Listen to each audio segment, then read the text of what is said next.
so let's start off with the part 1 questions. For number 1, if f of x is equal to 10 to the x power, then f of negative 3 is, well, all we're doing is replacing the x with the negative 3. So this is calling upon your knowledge of the exponent rules, right? So how can we write any negative exponent as a positive? Well, what do? We throw it in the denominator. Use the reciprocal, right? So this is 1 over 10 to the third, which you'll notice is not there. So you do have to expand the 10 to the third. Remember, that tells you how many zeros. So that would be 1 over 1,000. Choice 1. Okay, pretty simple. Number 2, so this is going right into percents. Danny deposited $500 in an account that earns 2.5% interest, applied at the end of each year. Which of the following calculations would correctly predict the amount of money in Danny's account at the end of 5 years? Okay, so we want to use the exponential function format that we talked about. So we had the starting value, right? So the starting value is the 500, right? So the starting value is 500, and then we are multiplying it by, since this is interest that you're adding to it, this is going to be basically 100% plus 2.5, which gives us 102.5%. But then, of course, we were supposed to write this as a decimal, so we need to move that over to the left twice. And that gives us 1.025. And then, of course, we're raising that to the power of, well, in this case, we'll say t. I don't know why I picked t, because I think that's what we used in class. But the t, in this case, is representing how many years. So if they want to know how much money he's got after 5 years, I would just replace this with a 5, okay? And then all you have to do is match up the correct answer, which is right here, choice 3. My suggestion for these types of questions, guys, please do it yourself and then match it up. Don't try to look here and guess, okay? Although in this case, hopefully it would be obvious based on what we did in class. So that's choice 3. All right, numero 3. If 3 to the n minus 4 raised to the second power equals 10, what is n? Don't look at this and get freaked out, okay? I know we did exponents a little while ago, especially with all this crazy nonsense happening, but don't let it freak you out. They're just telling us that this is equal to 10. So you just have to use your exponent rules. Remember, a power to a power rule, you keep the base and you multiply the 2 exponents. So this is just the same as n minus 4 times 2, but I'm going to put the 2 in front. This is 2 times n minus 4, okay? Now, nothing different here than normal algebra. I'm just going to distribute. Okay, so this is 3 to the 2n minus 8. But now what? They're telling us that this is equal to 3 to the 10th power. So all you have to do is look here. 2n minus 8 is equal to 10. You can even ignore the base for now. All we have to do is find n. So this is just 2n minus 8 equals 10. And just solve for n. That's all. So add 8 to both sides. 2n equals 18. So n is equal to 9. Choice 1. How delightful is that? All right, so for number 4, we're looking at a graph of an exponential function. Okay, and we want to match it up with the correct, ouch, that was my elbow. We want to match it up with the correct equation. Okay, so you have to just remember which number represents your y-intercept and which one represents your growth or decay factor. So 2 things, just like when we did linear functions and we had to match them up with a graph, you can start off by looking at where the y-intercept is. So I can see my y-intercept is somewhere between 5 and 10. So is there anything here that I can eliminate? Well, if you recall, we had y is equal to a times b to the x, where this number here is your y-intercept, and the b is your growth or your decay factor. Okay, so your y-intercept is the first number. So if this is between 5 and 10, it's obviously not going to be 2. because 2 would be down here, and it's obviously not going to be 4 because 4 is below 5. So these are both 2 we can eliminate now. We cannot just look here and decide whether this is 7 or 8. They're way too close. They're both in here. This could be 7, but it could also be 8. It does look like it's probably more 7.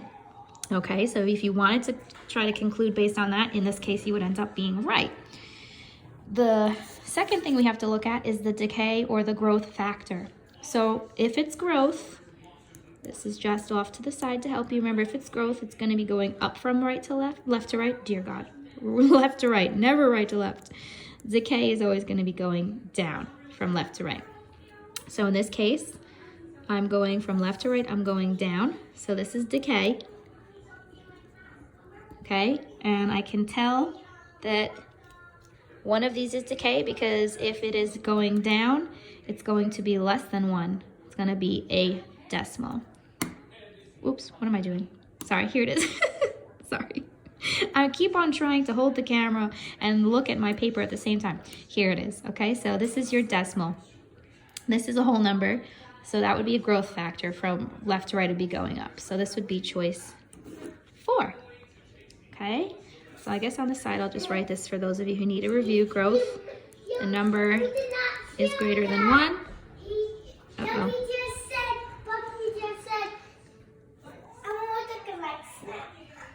He said what? He said that I want to look at tasty. I want to look at the snack. Thank you, Drew. It's a little comedy for you guys. Okay. Yeah. So anyway, back to this. The growth, the number is going to be greater than 1. The decay, the number will be less than 1. So it'll be looking like a decimal. Okay. All right, number 5. A jacket that was originally $135 went on sale for 35% off the original price. And then additionally, a sales tax of 7% was applied to the purchase of the jacket after the discount was applied.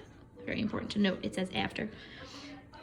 Which of the following was the total cost, including tax, of the jacket bought with the discount? Now this is basically like going back to 7th grade when you first learn about percents, okay? So all you have to do is find the discount first and apply the sales tax. So to find the discount, remember the easy way that we were doing this, instead of finding 35% of, we were subtracting it from 100.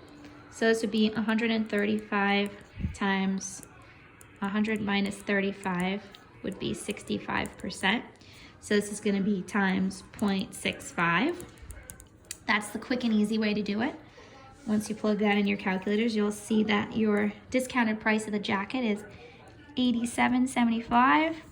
And of course, they try to trip you up here by putting something similar. So don't forget the sales tax of 7%. So now the 7%, of course, tax is getting added on to your purchase. So that's going to be 100 plus 7%, which is 107%. So now I'm going to find 107% of this amount. So this is 1.07 that you're multiplying it by. And then when you multiply that, you end up with $93.89, which is choice 4. Now the idea here, guys, is yes, you learned this already in 7th grade, and even before that really, but we did proportions. The point is we're trying to limit the amount of work we're doing here by, instead of setting up proportions, using this lovely little trick where we can either, for a discount, we subtract the percent from 100 and multiply by that decimal, and for an increase, we add the amount to the 100% and change it to a decimal. So much quicker, so much easier, and a very succinct way to solve these questions. Okay, let's move on to number 6.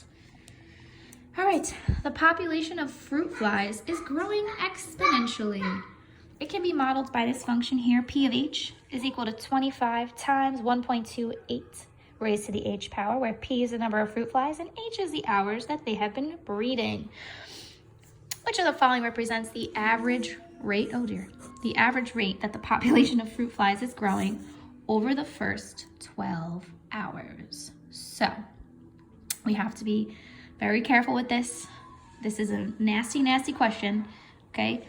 When they're asking you for the average rate, they're not asking you for the growth. They're not asking you for the growth factor. They're asking for the first 12 hours. So this is pretty mean, this question, I'm not gonna lie to you.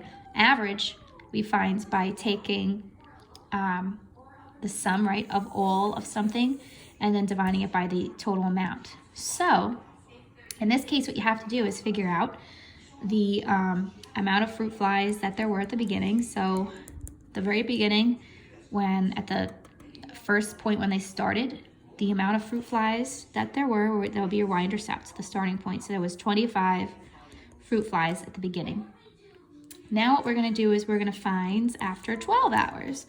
So just quite simply, you're just gonna replace h with 12 here. So you use the formula 25 times 1.28 and you raise it to the 12th power. And when you plug that into your calculator, you're gonna get 484 fruit flies, okay? So this is again, a mean question. We have to find the average rate. So the average rate of change we know is y2 minus y1 over x2 minus x1. And when we talked about it in terms of functions, it was f of b minus f of a over b minus a. So either way, however you want to think about it, what you have here is an x and a y and an x and a y, ultimately.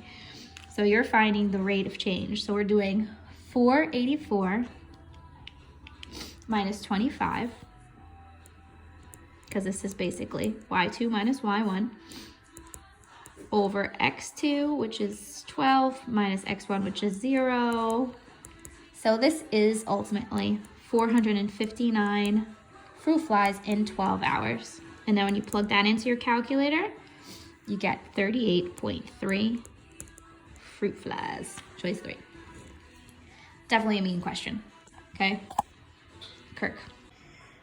Okay, number 7. The first two terms of a geometric sequence are 16 and 24. Which of the following is the value of the fourth term? So, geometric sequence, of course, we are looking at multiplication. So from the first to the second, you want to figure out what you're multiplying by to get from 16 to 24. Now, this doesn't always work out nicely, right? So I just want to show you guys simply. Just take your second term, the 24, and divide it by the first term, okay? You get 1.5. So your factor that or your pattern, or whatever you want to call it, that you're multiplying by is 1.5. So to get to the third term, you just want to do 24 times 1.5, and you get 36, and they're trying to have us find the fourth term, so we're going to do it one more time. 36 times 1.5, oops, I did plus, times, this is because I keep trying to do this without looking, and we get 54, so that's choice 4. Now, can you use the formula that I gave you guys? Certainly, but this is one of those easy ones you can just find by multiplying nice and easily, nice and quickly. I don't know what I'm trying to say. Okay, number 8. More exponent rules. We're going to write an equivalent expression for this. So remember, we want to apply all of our rules to simplify this as much as possible, trying to abide by the order of operations at the same time. We want to handle one at a time here. Pretend, this is one term altogether, technically, right? But you can really separate them. You can do this one first and then that one. So let's look at the 3x squared to the third power. We're going to use the power to a power rule, but don't forget, if there's a coefficient, you have to apply it to both. So this is really like 3 to the third power times x squared to the third power, okay? It's almost like distributing. And now I'm going to do the same thing here. This 2x is in parentheses, so this fourth power is applied to the 2 as well as the x. So that's 2 to the fourth power and x to the fourth power. Okay, I'm just going to put a little dot there to show that we're multiplying here. Now, 3 to the third power, that's equal to 27. And now this is a power to a power rule. Keep the base and multiply the exponents. That's x to the 6th. And 2 to the 4th power is 16. And then x to the 4th is just x to the 4th. So now I've gotten rid of my parentheses, but I do still need to take care of this in simplest form. It needs to be one term. So 27 times 16 will give you 432 when you plug it into your calculator. And then of course we are multiplying two exponents with the same base. So the rule is keep the base and add the exponents. 6 plus 4 is 10. So 432 times x to the 10th, choice 2, is your answer. Love exponent rules. Okay, number 9. Rodrigo's weekly pay is increasing from $525 per week to $600 per week. Which of the following is closest to the percent that Rodrigo's pay is going up? So first thing we want to do is try to figure out what the difference is. Remember, percent change back in the day, what we did was we found the difference and then we divided it by the starting point. So you can say, if you want to just write this down, the difference divided by the, let's just say original. I can't remember what I wrote the other day. Okay, so that's 600 minus 525, and the starting amount was 525, so we're going to divide that by the 525. Plug in your calculator, and that's a difference of $75, and you divide that by your original amount of 525. We're going to just multiply it by 100 so that it's a percent. And then when you plug that in your calculator, you get 14.3%. Okay, once you round it. Choice 4. Okay, number 10. We have another graph here that's clearly an exponential function.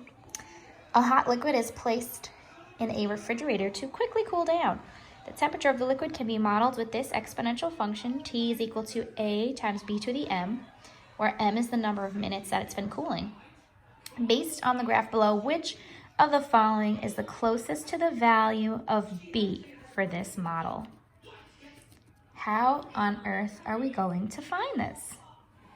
Well, this is kind of tricky, and only because it wasn't something that was done in the lessons, but B is your growth factor, right? Or your decay factor. So what you just need to figure out is find two values that are somewhat obvious, right? So 2 points, I'm sorry. So this would be the y-intercept, right? So this is going to be, you try to check your scale here. This is going up by tens. So this is 60, 70, 80. Okay. And then this point you can see pretty clearly, right? This is around 50-ish, maybe 51, 52 or so. Okay.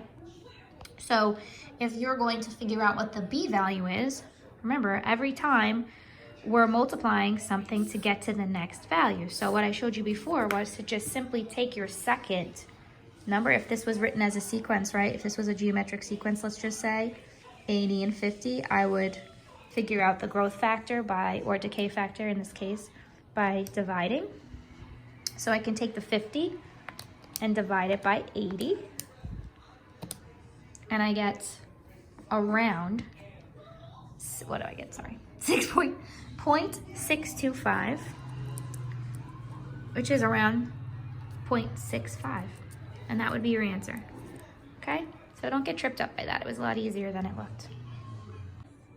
All right, part 2 questions. Maria's taken a quiz on exponents and was not able to use a calculator. She evaluated the expression and found 1 and 1/4. Maria's got the correct value. Explain how she arrived at this answer without a calculator. So without a calculator, we know that anything to the 0 power is equal to 1. And we know that we can write any negative exponent as a positive exponent by throwing it in the denominator. So this 2 to the negative 2 over 1, just use the reciprocal, and I have 1 over 2 squared, okay? And that would be 1 over 4. So I'm doing 1 plus 1/4, which is 1 and 1/4, okay? I know typically when we say explain, we write it out. In this case, I would be perfectly fine with you showing it this way, but you cannot use a calculator. That's all I do. So if you write your answer without a calculator, no credit. Okay, number 12, more exponents, woohoo! We're gonna write it in simplest form, okay? As I did in class, back when we did this, I'm gonna look at each part separately, numerator and denominator separately. Is there anything in the numerator I can do? There's nothing because this is simply a coefficient and there's no parentheses anywhere. So the 8x to the 15th stays the same for now. However, in the denominator, I do have this whole thing raised to the power of 4. So as I showed you before, you have to think of it almost as distributing. This is 2 to the 4th power times x to the 3rd to the 4th power. Okay, you want to do it separately like that. Okay, so I'm going to rewrite my numerator again. And I'm going to say 2 to the 4th, which is 16. And then this is my power to a power rule. I keep the base of x and I multiply the exponents. So 3 times 4 is 12. Okay, now this is not fully simplified. Remember, you want to break it up almost by like terms, technically, even though it's one term. So you want to break up the coefficients. That's 8 over 16 times x to the 15th over x to the 12th. And then I can apply any rules that I have, or I can simplify. Those of you who still don't know how to simplify a fraction, I just want to show you quickly. So to enter the fraction, you do alpha y equals enter. And I'm going to put in 8/16 here. Okay, and I'm going to push enter. It will automatically simplify it for you if you use this fraction button. Okay, if you didn't though, let's like say you forgot how to use the alpha button and you just do 8 divided by 16 and it gives you 0.5, right? So you could do math, frac, enter, and it gives you your 1/2. Okay, when you use the alpha y equals, it'll almost always, once you push enter, will automatically simplify it for you. So that 8/16 turns into a 1/2, and now I have my exponent rule. When I'm dividing two exponents with the same base, I keep the base and subtract the exponents. 15 minus 12 is 3.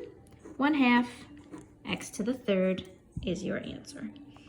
Technically, if you wrote this as x to the 3rd over 2, you would be correct.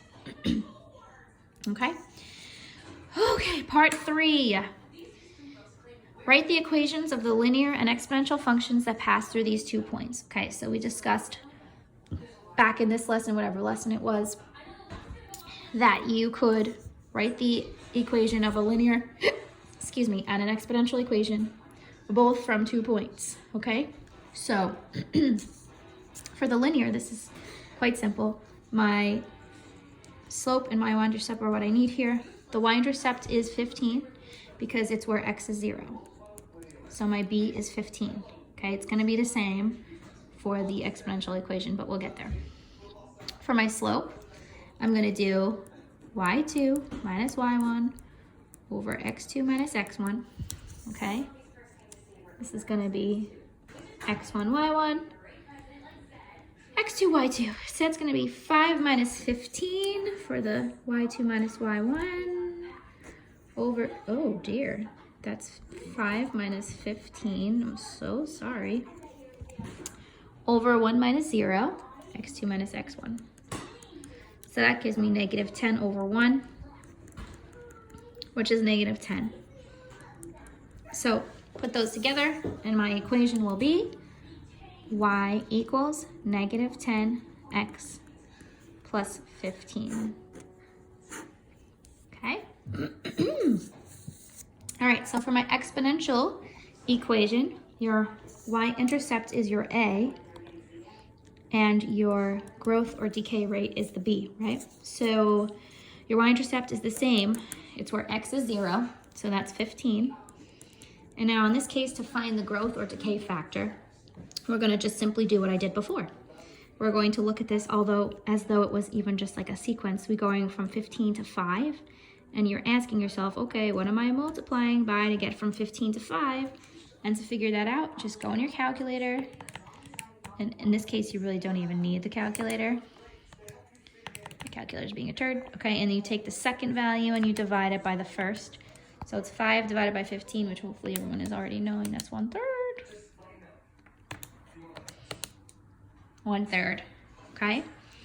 So your growth factor, and you can always check yourself because you can see that the y's are getting smaller. So it should be less than 1, that amount that you get there for the factor. Okay, and then we put it together and we get y is equal to 15 times 1/3 to the x power. And that's that. Okay, number 14, the population of Arlington High School can be modeled using the equation P of t equals 3,500 times 1.027 to the t power, where t is a number that represents the number of years since 2010. So first question is the population increasing or decreasing? All you have to do is look at the factor. Is it greater than 1? If it's greater than 1, it's a growth factor, so it's increasing. If this was less than 1, if it was a decimal or a fraction, it would be decreasing. So the answer here is, I'm not going to write full sentences, okay, guys, just because this video is taking forever, but you should definitely write full sentences on your test. It's increasing. The growth factor is greater than 1. Or the base, you could say. Okay? If you can hear the music, Drew has been obsessed with the zombies movies from Disney Channel lately. Okay, so how would we interpret this statement? P of 6 is equal to 4,107. So T, that's what our 6 is. That represents how many years it's been since 2010. So that means 2010 plus 6. So this is in the year 2016.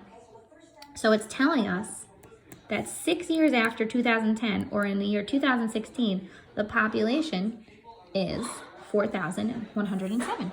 That's it. Okay, so just make sure you read carefully. That's the most important part here, reading this stuff carefully. So the population in 2016 is 4,107. Now, if you wrote on your test the population 6 years after 2010, you would get full credit for that. Okay, we're almost there, guys. 15, given the geometric sequence with the first 3 terms shown below, answer the following questions. So we are going to take a look at this geometric sequence, and we're going to figure out, first we're going to figure out the pattern. We're going to write a recursive definition for it. So to get from 4 to -8, I multiply by -2. Just check that it holds true here. -8 times -2 will give me positive 16. So the ratio, or the pattern, whatever you'd like to call it, is that we're multiplying by -2. So to write the recursive definition, we always state the first term. So remember, that's given by a sub 1, or whatever letter you'd like to use. We typically use a. And my first term is 4. So a sub 1 is equal to 4. We have to say that first. And now we're going to say, to get any term in the sequence, so a sub n, to get any term in the sequence, I take the previous term and multiply it by 2. So to get the previous term, I write a sub n minus 1, and I multiply it by -2. Okay, that's my recursive definition. That's the answer. What's the 12th term of the sequence? Remember, you have this in your Regents reference sheet, okay? So to figure out any term in the sequence, a sub n, you take the first term, a sub 1, you multiply it by the ratio, or I think they use D, I'm trying to remember, and then you raise that to the power of 1 minus the term you're looking for. Okay, so to find the 12th term, I'm trying to find a sub 12. I'm going to take the first term, which was 4. I'm going to multiply that by my pattern, which is -2 each time. And I'm going to raise that to 1 less than the term I'm trying to find. I'm trying to find the 12th term, so I'm going to raise that to the 11th power. Okay? You plug this bad boy into your calculator. I'll just show you just to show you. Okay? This is 4. You plug it in exactly as you see it. Parentheses, -2. Remember to use the negative button, not the subtraction button. Close parentheses, and remember to get the exponent, use the caret like that. and we're going to the 11th power. Just push enter. And you get negative 8,192. That's your answer. Okay, last question, part 4 question. Okay, here we go. A savings account was worth $1,250 at the end of 2010, and it's worth $1,306 at the end of 2011. The linear model for the worth of the account is W is equal to 56T plus 1250, where T is the number of years since the end of 2010. They want us to use this information that they're giving us to find the exponential model. Okay, so the starting point or our y-intercept is given already. We're starting out with the 1250. You could also look at your linear model and get the y-intercept. So your A value is 1250. Mama! Yes, dear? Where's the pop? Sorry. Okay, so now we need to find the growth factor, okay? So we went from 1250 to 1306. So remember, you can always imagine it like a geometric sequence. You can imagine it. It's not a geometric sequence, of course. This is not a sequence, but you can imagine it that way, and just to help yourself think, what would I multiply this by? So to get that value, you're gonna take your calculator and you're gonna do the 1306 divided by 1250, and you get approximately 1.045. 1.045. We're rounding because they told us, I should have said it before, but they told us to round it to the nearest thousandth. Okay, so this was 448, so it rounds up to 1.045. Okay, so that's my B value, my growth rate, 1.045. Okay, and that is actually all you need for the first part. So your W is equal to the y-intercept, which was 1250, times 1.045, your growth rate raised to the T power. That is your exponential version of this. Okay, it seems like it's terrible, but it's really not. So just the difference, instead of having to do y2 minus y1 over x2 minus x1 for linear, all you have to do is take your two y values and just divide them. It's actually easier, okay? So, to finally conclude, we're gonna figure out how much greater the worth is predicted by the exponential function than it is by the linear function by the end of 2020. So a few things to be careful here with. The end of 2020, okay, they're giving us T is not how many years there are. T is how many years it's been since 2010. So you have to be careful. All right, so let's look at linear first. We're using W equals, 56, 56, oh my God, T plus 1250. So 56T plus 1250. T is the number of years since 2010. So how many years has it been since 2010? At the end of 2020, it's been 10 years. So your T is gonna be 10, okay guys? That's the part that trips you up. And I recall very vividly last year, they probably, I would say about 90% of the class all used 2020 here, and they all got the wrong answer. So must read carefully and be careful, etc. So for your linear model, when you plug this in, you're gonna get that it's approximately it's $1,810 for the linear model. Now we're gonna use this exponential model and use the exact same T value, and we're just comparing. So it was W is equal to 1250 times 1.045 raised to the T power, and we're just gonna replace the T with 10 again. And we're gonna see what this one gives us. So this is 1250, 1.045 to the 10th power. Plug it in your calculator, and you're gonna end up with $1,941.21. Okay? They asked us, how much greater is the worth of the exponential than linear? So we're subtracting. Okay, so you're doing 1,941.21 minus 1,810. Put it right in your calculator. you get $131.21, and they asked us to round this to the nearest cent, which it already is. See? And that's your answer. So the exponential model predicts about $131.21 more than the linear model. Okay, we did it. This was probably the longest video ever. I apologize, but I hope this was helpful, guys.